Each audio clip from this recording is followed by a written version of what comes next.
Operation இவங்களோட குழந்தைக்கு தான் டாக்டர். நீங்க போங்க சிஸ்டர், நான் வரேன். Okay doctor.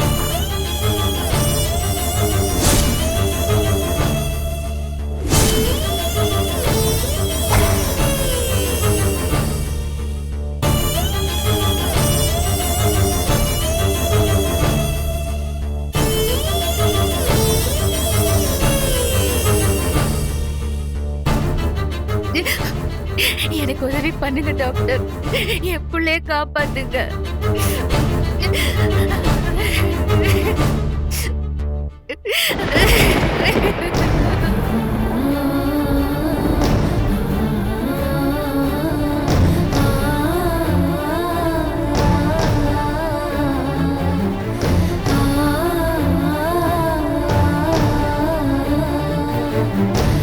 உங்களுக்கும் எனக்கும் 1000 பிரச்சனை இருக்கலாம்.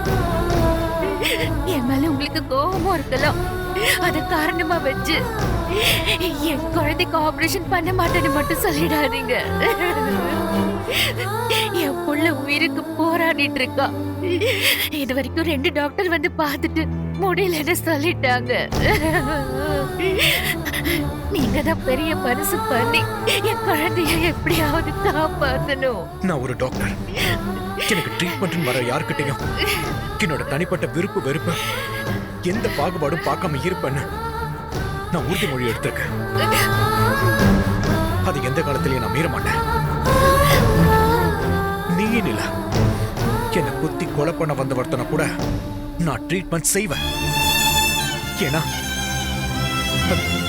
அது என் தொழில் தர்மம்.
உங்க அம்மாவுக்கு பிரசவம் பார்த்து உன்னை வெளியில கொண்டு வந்ததே நான் தான். என்னால உன்னை கண்டிப்பா காப்பாற்ற முடியும்.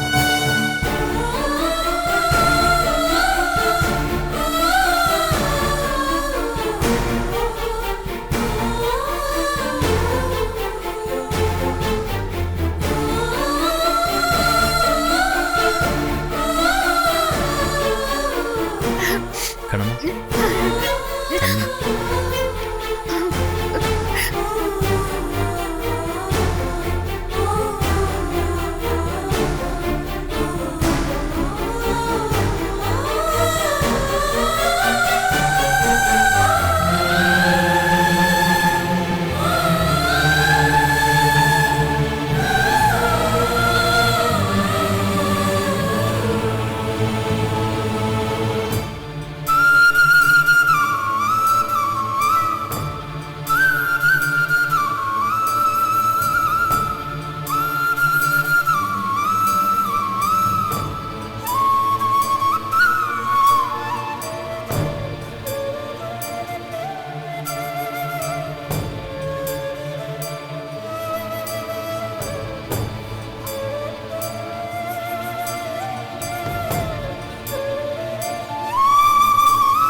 she is safe.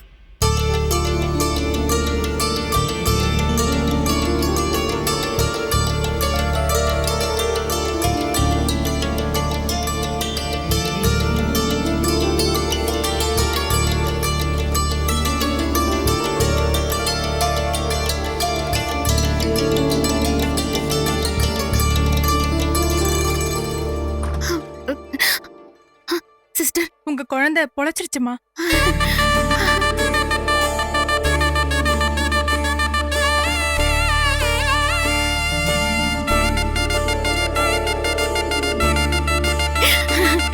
ரொம்ப நன்றி, ரொம்ப நன்றிங்க. நான் தான் அப்பவே சொன்னல கண்ணு, இப்பயாச்சும் ஃப்ரீயா இருக்கு.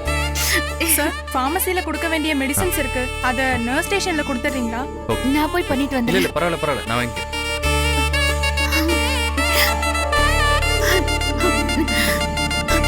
ரொம்ப நன்றிங்க, ரொம்ப ரொம்ப நன்றி.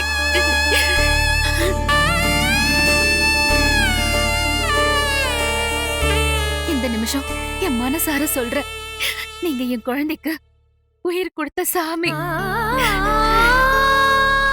என் மேல உள்ள கோவத்தை என் குழந்தை மேல காட்டாம அவளை காப்பாத்தி பொழைக்க வச்ச தெய்வம் நீங்க. இதுக்கு ஆயுசு முழுக்க என் நன்றியோட இருப்பேன்.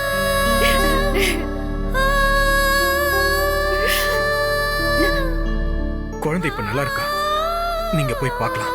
அவளை இன்னைக்கு நான் உயிரோட பார்க்க போறேன்னா அதுக்கு நீங்க தான் காரணம். இத நான் என்னைக்குமே மறக்க மாட்டேன்.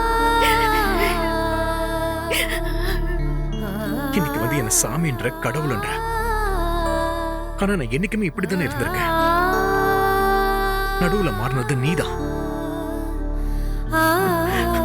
நீ மட்டும் எனக்கு துரோகம் பண்ணலனா நம்ம எப்படியெல்லாம் ஒரு வாழ்க்கையை வாழ்ந்திருக்கலாம் தெரியுமா? எவ்வளவு நல்லா வாழ்ந்திருக்கலாம். எல்லாத்தையும் கெடுத்து குட்டிச்சவராக்கி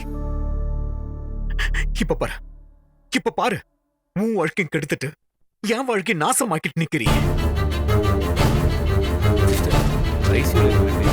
நம்ம ரெண்டு பேரும் வாழ்க்கையோட கடைசி வரைக்கும் எப்படி எல்லாம் சேர்ந்து வாழணும்னு கற்பனை பண்ணி வச்சிருந்தோம் தெரியுமா? அதுக்கு எல்லாத்தையும் புடைச்சு நொறுக்கி ஒரே நொடியில எல்லாத்தையும் காலி பண்ணிட்டல.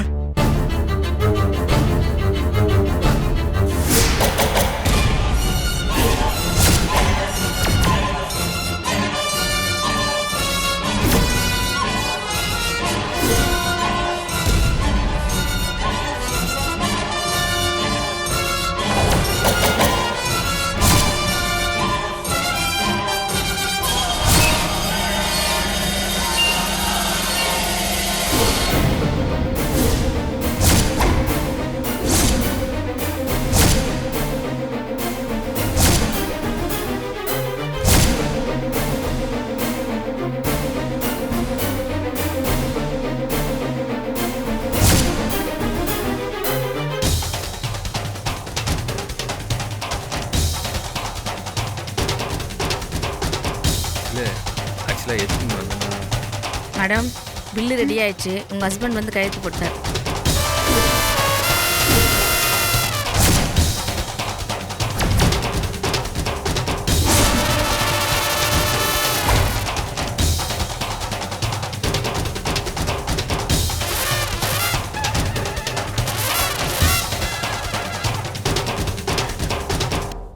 நீ இப்பயாவது திருந்திருப்பன்னு நினைச்சேன்.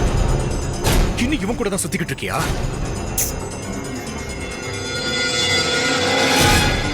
வேண்டாமே, திரும்பவும் தப்பா பேசாதீங்க. ஏய், என்னடி தப்பா பேசுற? யார் இங்க தப்பா பேசுறா?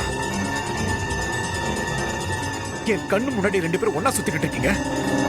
உன்னோட ஹஸ்பண்ட் தெல்ல தெளிவா ரிசப்ஷன் லிஸ்ட் சொல்றாங்க. வேற எப்படி சரியா புரிஞ்சுக்க முடியும்? இவ்வளவு பச்சையா அசிங்கமா நடந்துக்கிறியே, உனக்கெல்லாம் வெக்கமே இல்லையாடி? ஏன் இப்படிலாம் பேசுறீங்க? யாரா நீ? எங்க இருந்து வந்த? விடுங்க. இல்லைங்க, நான் சொல்றது கொஞ்சம் கேளுங்க. ஏய், என்னடா சொன்னா கேளுங்க. இல்ல பாரதி, சொன்னா கேளுங்க. நீங்க தப்பா புரிஞ்சுக்கீங்க. நான் சொல்றது கொஞ்சம். என்னடா தப்பா புரிஞ்சுக்கிட்ட?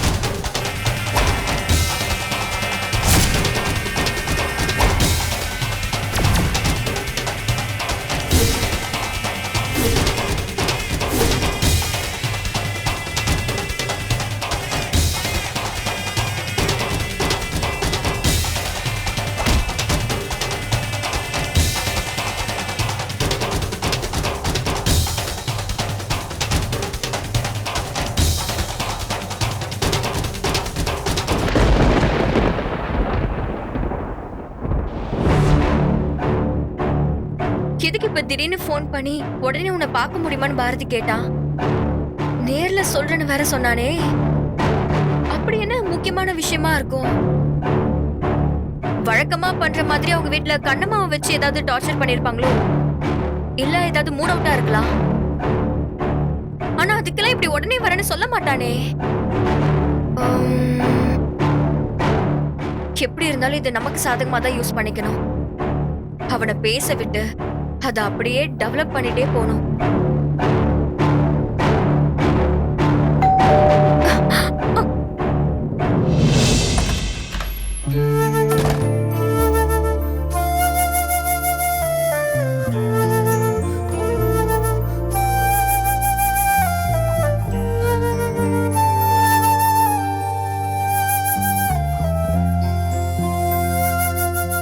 பாரதி வா, உள்ள வா. வா வா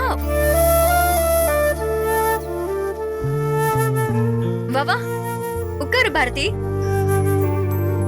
ஏதாவது குடிக்கிறியா? ஜூஸ் எடுத்துட்டு வரவா?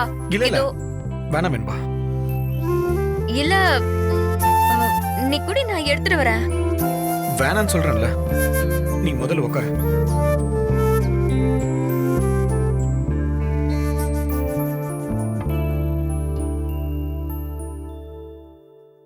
வெண்பா, உங்ககிட்ட சுத்தி வளைக்காம நேரடியாவே கேக்குறேன், என்ன நீ கல்யாணம் பண்ணிக்கிறியா?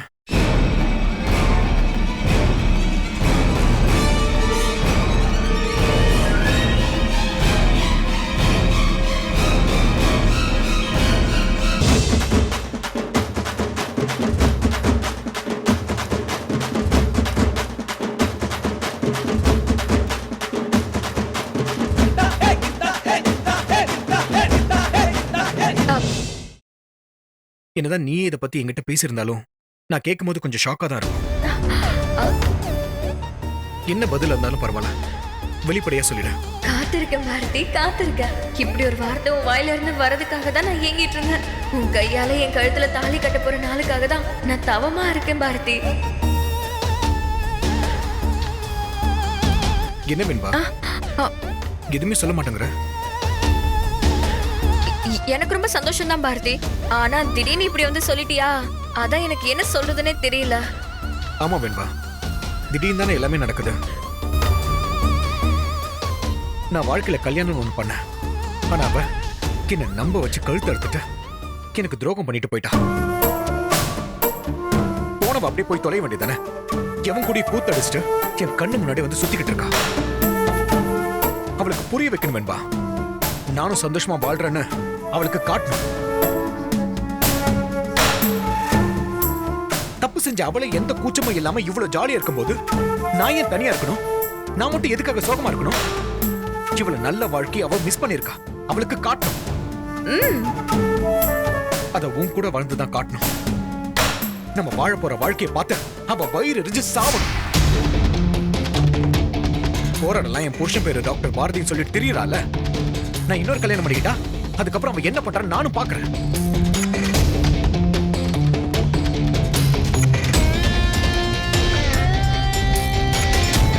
வெண்பா, நான் பாட்டு பேசிக்கிட்டே இருக்கேன், நீ அமைதியாவே இருக்க.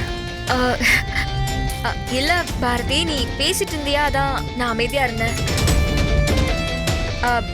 உன்னை கல்யாணம் பண்ணிக்கிறதுல எனக்கு எந்த ஆட்சேபனையும் இல்ல.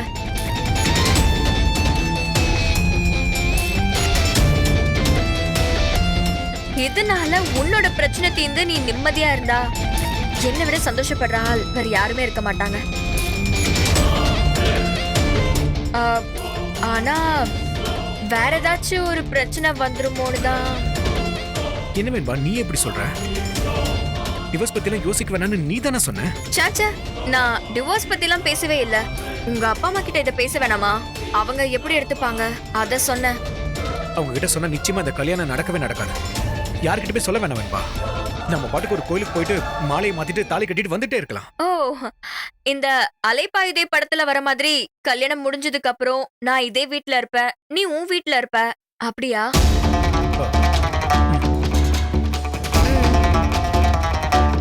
எனக்கு எந்த பிரச்சனையும் இல்ல, ஓகே தான். ஆனா உங்க அம்மா கிட்ட சொல்ல வேணாமா? அதான் என் கேள்வி. இப்போதைக்கு வேணாம் வேண்பா. கண்ணம்மாவை கல்யாணம் பண்ணும் போது கூட அவங்க கிட்ட சொல்லாம தான் நான் பண்ணேன். ஆரம்பத்துல கொஞ்ச நாள் கோச்சிக்கிட்டாங்க. அப்புறம் போக போக சரியாயிடுச்சு. அதே போல நம்மளையும் ஏத்துப்பாங்க. அவங்கள ஏத்துக்கிட்டா என்ன, ஏத்துக்கலனா என்ன? உன் மனசுல நீ என்ன ஏத்துக்கிறியா? அது போதும் பாரதி. அப்புறம் இன்னொரு விஷயம், அம்மாவும் அப்பாவும் இன்னைக்கு ஹைதராபாத் போறாங்க. 2 பேரும் ஊர்லயே இருக்க மாட்டாங்க. அவங்க வந்துருவாங்கங்கிற பயமும் எதுவும் இல்ல வெண்பா. சரி பாரதி. வாழ்க்கையில எந்த இக்கட்டான நிலைமையிலையும் ஒரு ஃப்ரெண்டு தான் ஹெல்ப் பண்ணுவாங்கன்னு சொல்லுவாங்க. ஆனா என் வாழ்க்கையோட ஒரு மோசமான காலகட்டத்துல எனக்கு வாழ்க்கையை கொடுக்க நீ தயாரா இருக்க. இவ்வளவு பெரிய விஷயத்த அவ்வளவு ஈஸியா யாருமே செய்ய மாட்டாங்க. நிஜமா இதை இன்னைக்குமே நான் மறக்க மாட்டேன் வெண்பா. டேய், ரொம்ப ஃபீல் பண்ணாத. உன்னை பத்தி எனக்கு நல்லா தெரியும். தெரியாத ஒருத்தவன் வந்து கேட்டிருந்தா கண்டிப்பா நான் நோ தான் சொல்லிருப்பேன்.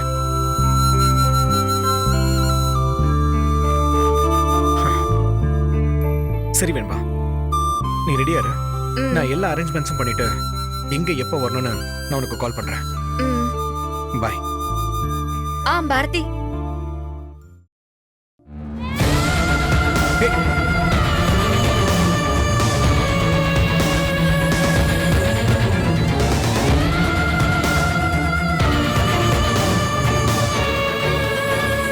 நீ பழைய மாதிரி ஹாப்பியா இருக்கணும் பாரதி.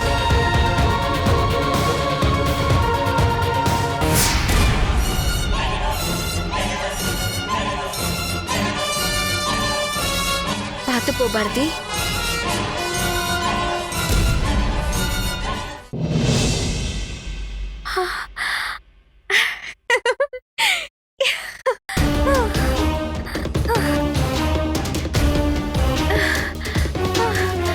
எந்த ஒரு நாளுக்காக இத்தனை நாள் நான் ஏங்கிட்டு இருந்தேனோ அந்த நாள் வந்தாச்சு. ஏன் பாரதியை நான் கல்யாணம் பண்ணிக்க போறேன். அத நானா சொல்லாம அவ வாயாலே சொல்ல வச்சிருக்கேன். இனிமே யாரு சொன்னாலும் பாரதி கேட்க மாட்டான். ஏன் அவங்க அம்மா சௌந்தர்யாவே சொன்னாலும் வெண்பாதான் என் பொண்டாட்டின்னு கண்டிப்பா சொல்லுவான்.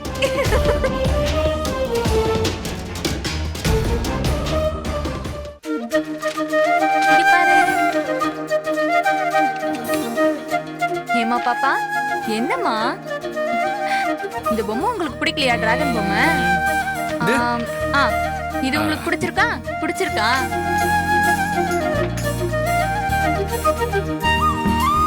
ஏ அஞ்சலி, நீ ஏன் குழந்தைய தூக்கவே மாட்டேங்கிற? இந்த புடி. ஏய் வேண்டாம். ஏய் குடு. ஏய் இந்த புடி. பாத்து பாத்து. ஏய் வேண்டாம் வேண்டாம் ப்ளீஸ். பயமா இருக்கு எனக்கு, வேண்டாம். குழந்தைய தூக்குறதுக்கு எதுக்கு இப்படி பதற? அறிவு, ஒரு பக்கெட் பிரியாணியை தூக்க சொல்ல உடனே தூக்கிடுவா. இல்ல அஞ்சலி? இங்க பாரு. அகில், உனக்கு 2 நாளைக்கு ஏதாவது முக்கியமான வேலை இருக்கா? அப்படிலாம் எதுவும் இல்லையம்மா. ஒரு சின்ன போட்டோஷூட் வேலை மட்டும் இருக்கு. ஏன்? இல்ல, நானும் அப்பாவும் ஹைதராபாத்துக்கு ஒரு முக்கியமான விஷயமா போறோம். திரும்ப வரதுக்கு ஒரு 2 நாள் ஆகும்டா. அதான் நீ வீட்ல இருந்தா குழந்தைய பாத்துக்கிறதுக்கு கொஞ்சம் வசதியா இருக்குமேன்னு தான் கேட்டேன். அதுக்கு என்னம்மா, நாங்க பாத்துக்கிறோம். நீங்க கவலைப்படாம போயிட்டு வாங்க, சரியா? அம்மா, பாரதிங்கடா? நான் பாக்கலப்பா அவனை.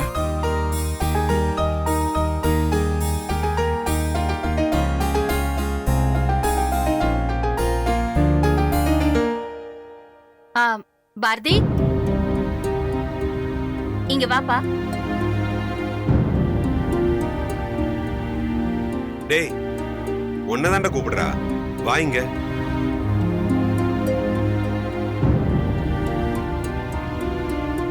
சொல்லுங்கம்மா. பாரதி, நாங்க வெளியூர் போறதா சொன்னோம்ல, அதான் நாங்க கிளம்பிட்டோம்டா. சரிங்கம்மா, பார்த்து போயிட்டு வாங்க.